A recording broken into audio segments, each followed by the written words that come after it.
Isroil aka soch qanaqa olamiz aka? Hop, soch aka peshonani yopishga harakat qilganim sari o'stirib ochilib qoldi battar. O'shanga yozga mos kalta rostirishga qo'llayapman. Peshonalarim o'ng tarafim ochilib qolgan.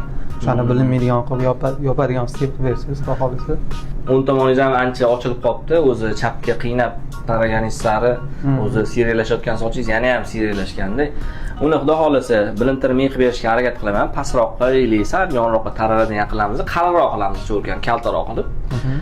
Yo'llaringizni kalta qilmaymiz. O'zi odatda kalta qilib yurar ekansiz. Har doimgidek ozgina uzunroq qilamiz, boshingizni formasini sal o'zgartiramiz.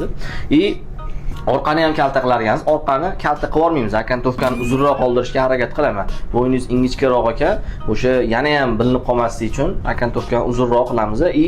Agar kalta qilib olsak, boshingizni orqa tomondan katta ko'rinib qoladi. Shuni bartaraf qilamiz. Xudo xolisa, soqollarni ham yuzingizni to'rtburchakroq ko'rsatishga harakat qilib, chiroyli qilib o'zingizni to'g'rilab beraman.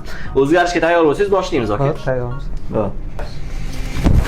Qalay bo'ldi Soyilaga? Wow, gap yo'q aka, lekin men kutganimdan ham a'lo darajada. Yoqdimi o'zingizga? Men katta muammodan qutqardingiz, xudo xolisa.